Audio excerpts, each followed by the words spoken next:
earlier services, I'm assuming some of you decided to push it back a little tonight.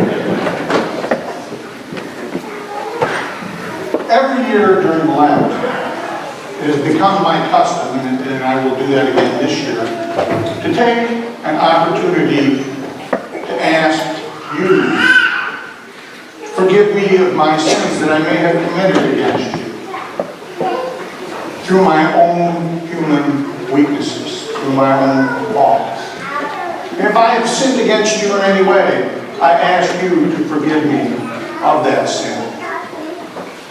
It's very important that we do that, and Lent reminds us once again that we need to deal with the sin in our life. Now, most of you got one of these really ugly stones. They came from my driveway. My granddaughter Sophia and I picked them up. We counted at least 350 of them. They haven't been washed. But normally in my driveway I have dolomite, which is a real nice white stone. Last year, for whatever reason, they delivered these. This is really ugly rock. There's nothing really pleasant about it. But this stone represents the sin in our lives. And there's really nothing very pretty about sin in our lives. It's just ugly. In this year of mercy, which Pope Francis so wisely proclaimed, we've been having just these excellent gospel readings that speak to the very depths of mercy. Last week we had the prodigal son. And the Father's looking a long way off for his son to come home. He's there just waiting for the son to return. And he spots him a long way off. And even before his son has had a chance to greet him, he runs and he has forgiven his son of everything.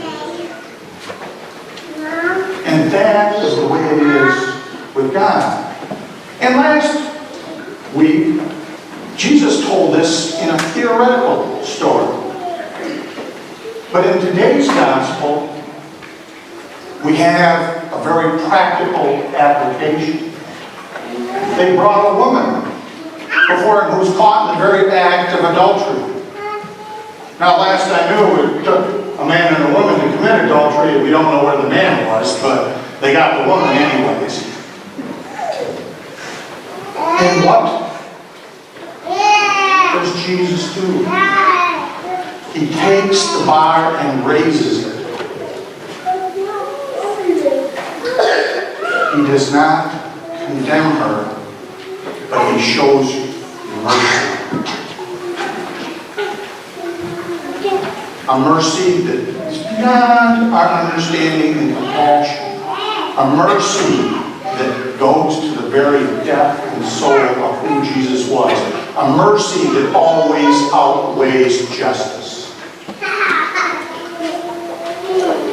So what I'm going to ask you to do today is I'm going to ask you to take your stone and come out just as we would in a communion procession and place your stone either on this table or that table or that table.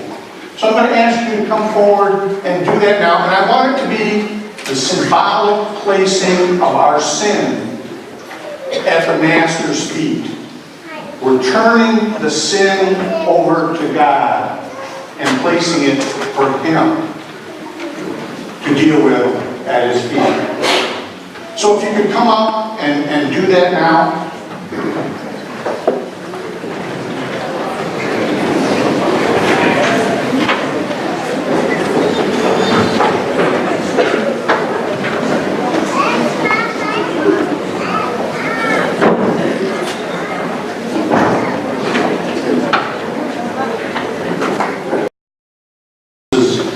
Very last word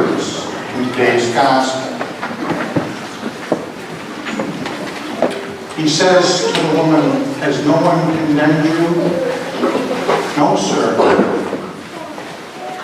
Jesus is taking his mercy and covering those sins.